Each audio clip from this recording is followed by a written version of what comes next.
Those on the left, and unfortunately it's a lot of them, who support mass migration, open borders, and the free movement of people with no restrictions whatsoever, it is an anti-working class position. And not only that, it is a pro-capitalist and neoliberal position. Because you are agreeing to and allowing free market economics to dictate who comes, how many people come, and how it affects the economy at home. And that's fine, and that's wonderful, and that's woolly, and that's beautiful. Well, it isn't beautiful for those working class communities who have to put up with the negative impacts which are ignored. And there are a lot of them. Rising violence, rising social tensions, minorities who come in and take over the drug markets. This is simply ignored. You don't care about it. You don't care about working class people. If you actively encourage the mass migration of people from countries where they have high levels of misogyny, where they do not share Western values whatsoever, where they're largely homophobic, where they have views which most Western people would consider to be highly dubious, but you don't care about that.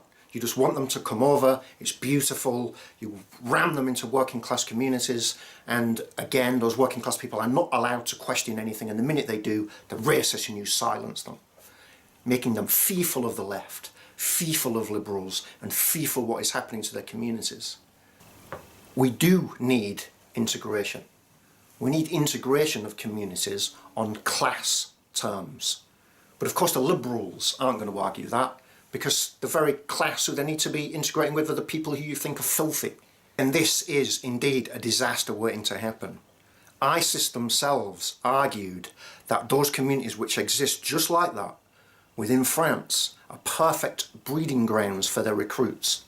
Demos, the left-wing think tank, has estimated that 4.6 million people, white working class people, are now living in areas where they are a minority as white people. They feel increasingly isolated, have no connection to services, to functioning social groups, etc. They just feel hunkered in and alienated. But again, because that doesn't tie in with the liberal vision of diversity, they're just called racists and they're ignored. Andrew Neither, a former advisor to Blair, in 2001 wrote an article where he confessed, I believe that he regretted it afterwards, that it was discussed within Labour circles that mass migration should be adopted. One, to rub the noses of the right in it, and two, because they saw the white working class as having let them down, horrible, we don't want anything to do with them, let's bring in new voter blocks, create a nice, trendy, multi-diverse culture where we can then rely on those people to vote for us. No criticisms are allowed. Female genital mutilation, honour killings, the fact that there are 20,000, 23,000 people on a terrorist watch list, forced marriages, and the unmentionable of unmentionables, the fact that there is evidence to suggest that there is a problem with Pakistani grooming gangs. Each one of these blunders is lapped up and maximised by the populist right, and they're having a field day. The abandonment of working class people, their lives, their struggles, the impact that it is having on them as a consequence of austerity. They disgust you. And the right is growing as a consequence of that betrayal. That's out and out class betrayal. Robert Putnam, an academic at Harvard University in America, his studies found that when there is mass migration, that people do inevitably go into little subunits, little ethnic subunits.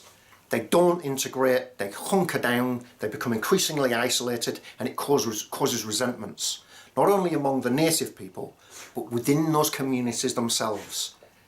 It atomises working class people. Each of those communities looks up to its own leaders, often it's businessmen and it's landlords, it's middle class people, it's professionals who are doing far better in life. The poorest people within those ethnic minorities look up to them, they have more in common than they do with poor people of the native and the white working classes of those countries they've moved to. This is a good thing for neoliberalism. It's a good thing for New Labour. It was a good thing for New Labour. It's a good thing for the capitalist class, and that's one of many reasons why they embrace it. Those people on the left who agree with me, you have to speak out about this. It's time up and it's game over. If we don't speak out and we're cowed by these liberal fools, these suicidal, wet morons, these people who despise the working class, then we've had it.